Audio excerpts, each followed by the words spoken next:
as part of the measures to improve domestic revenue mobilization and achieve our debt sustainability target over the medium term. Right Honourable Speaker, despite our commitment to increase the non-oil tax revenue by 0.6%, we have programmed the following nuisance taxes for removal in line with our manifesto promise.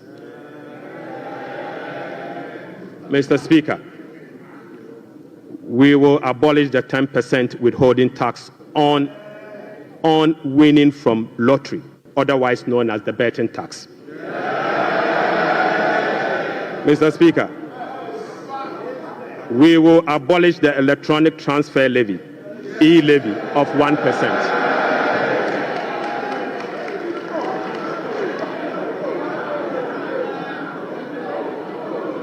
Mr. Speaker, we will abolish the 10% withholding tax on betting. We will abolish the electronic transfer levy, E-levy, of 1%. We will abolish the emission levy, otherwise as in Wusie tax. We will abolish the VAT on motor vehicle insurance policy. Mr. Speaker, we will abolish the 1.5% withholding tax on unprocessed gold by small-scale miners.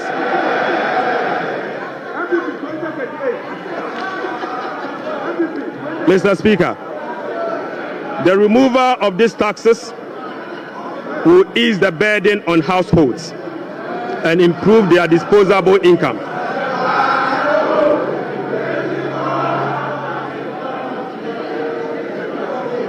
Right Honourable Speaker, the removal of these taxes will ease the burden on households and improve their disposable incomes. In addition, it will support business growth and improve tax compliance. Mr. Speaker, Right Honourable Speaker, the tax refund account has been abused in recent years. In the last 8 years, a study revealed that 29.1 billion Ghana cedis had accrued to the tax refund account, with only 12.5 billion Ghana cedis, representing 43% of the total accrued amount, being used for tax refund purposes. Mr. Speaker, the study also revealed that 16.6 billion Ghana cedis, representing 57% of the total amount accumulated in the tax refund account, was misapplied. Mr. Speaker, which is a total violation of the Revenue Administration Act, Act 915, and the Public Financial Management Act. Instructively, Mr. Speaker, there were virtually no tax refund arrests over the period. Mr. Speaker, and therefore, we are reducing the current tax refund ceiling by 2 percentage points from 6% to 4% of total revenue, as defined in Section 69 of the Revenue Administration Act, Act 915. Mr. Speaker, by reducing the ceiling on the tax refund from 6% to 4%, Right Honourable Speaker, we have saved the taxpayer 3.8 billion Ghana cedis.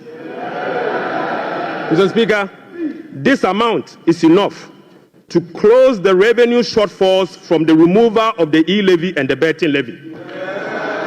So, Speaker, the E-levy would have accrued 1.9 billion Ghana cedis, and the betting tax would have accrued 180 million.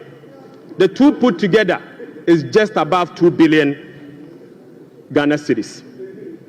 By reducing the tax refund account from 6 to 4, it is enough to remove this tax, and a savings will be provided to take care of social interventions.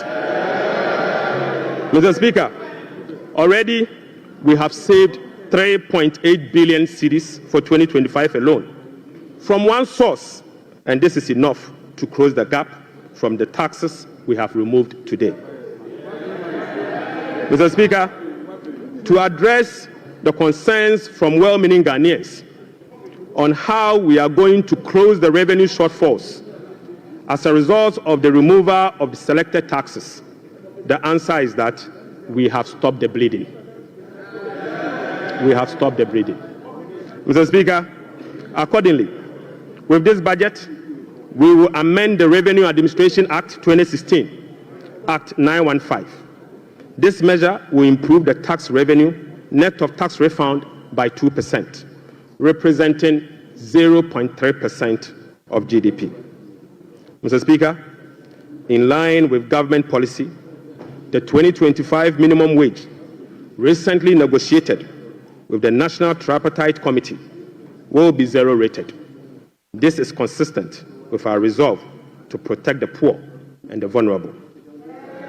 Mr. Speaker, again, without increasing the levy, we will also review the Energy Sector Levies Act to consolidate the energy debt recovery, the Energy Sector Recovery Levy, and the Sanitation and Pollution Levy into one levy and use the proceeds to cater for energy sector shortfalls and service the inherited debt service obligation. Mr. Speaker, the reset has just begun. Right, Honorable Speaker, the rest of the energy sector levies, including the Road Fund Levy, Energy Fund Levy, Price Stabilization and Recovery Levy, Public Lighting Levy, and National Electrification Levy will remain to support the achievement of their intended objectives. Right, Honorable Speaker, Ghana has not sufficiently capitalized on the benefits of its extractive sector to generate revenue to support development and diversification. We have failed to leverage our natural wealth by capturing its rent and channeling it towards productive infrastructure and human capital. Natural resource rent, which is the difference between the revenue of a commodity and the average cost of producing that commodity, is about 14% of GDP in the case of Ghana. However, Mr. Speaker, revenue from extractive industry is around 1.5% of GDP only. This is because, as a country, we have failed to fully capture the economic rent of our natural resources. Mr. Speaker, whereas global gold prices have seen some significant increase in recent times, Ghana has not been able to take full advantage of the development. Subsequently, Mr. Speaker, we are proposing to increase the Growth and Sustainability Levy from 1% on gross production of mining companies to 3% to enable the nation to have its fair share of the windfall. Mr. Speaker, we also propose to extend the sunset clause to 2028. Mr. Speaker, we also propose to extend the sunset clause of the special import levy to 2028. Mr. Speaker, Ghanaians and this Honorable House will recall that road tolls on public roads were zero rated in the year 2022. Demand for construction and improvement of road infrastructure continues to increase, even as substantial arrests and claims in the road sector remains. Right, Honorable Speaker, while the annual average collection from road tolls have not been significant compared to its potential, the existing zero-rated policy for road tolls has increased the situation and dimmed the prospect of raising enough revenue from tolls to road construction and maintenance. Accordingly, government will work with the stakeholders, including the private sector, to roll out a technology-driven solution to reintroduce road tolls this year as part of the big push. Right, Honorable Speaker, we will also strengthen the legal and regulatory regime for non-tax revenue and enforce the framework to improve service delivery. This will be achieved through the introduction of an overarching non-tax revenue legislation, amendment of existing relevant laws, and the development of a national non-tax revenue strategy and policy. Mr. Speaker, as part of the reforms to improve other non-tax revenue streams, government will explore the operationalization of a regulatory framework for collection, management, and reporting of property rates consistent with our medium-term revenue strategy 2024 to 2027 and the Local Government Act. So, Speaker, we believe that the local authorities must be given the opportunity to collect their own property rates. Mr. Speaker, the current compliance rate for SMEs and personal income tax is below 30%, which is extremely low.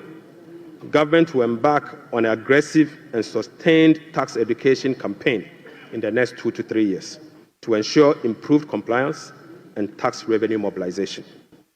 We will also institute a quarterly dialogue on tax issues among the Ghana Revenue Authority, Ministry of Finance, and the business community to ensure that issues affecting businesses are addressed promptly. Mr. Speaker, I now take you to VAT reforms, VAT reforms. Right, Honourable Speaker, we commit to the people of Ghana and this House, the business community, that we will undertake a comprehensive value-added tax reform this year. Mr. Speaker, with the aim to review the current distortions and cascading structure of the value-added tax regime. Ghana's effective rate, VAT rate, is about 22%. This is obviously because the 2.5% Get Fund levy, the National Health Insurance levy of 2.5%, and the COVID levy are well added to the base for a final determination of what is due for VAT purposes. Mr. Speaker, aside the high VAT rate, businesses are not permitted by law to claim their input VAT for NHIL, Get Fund, and COVID levy, compounding the burden on households. Right, Honourable Speaker, our VAT regime has been distorted and rendered inefficient. It combines both VAT and sales tax principles with a flat rate, standard rate, and levies. We have requested for technical assistance from the Fiscal Affairs Department of the IMF on VAT reforms. It is expected that the IMF mission will commence in April 2025. The recommendations from the Technical Assistance Mission are expected to inform our reform. Mr. Speaker, ahead of the IMF Technical Assistance Mission, I will inaugurate a VAT reform task force to hold broad consultation with key stakeholders for their input. Mr. Speaker, the parameters for VAT reform will be is for them to complete this year. Mr. Speaker, the parameters will include the following. 1, abolishing the COVID levy. Mr. Speaker, reversing the decoupling of Get Fund and NHIL VAT from VAT. Mr. Speaker, reducing the effective VAT rate for households and businesses.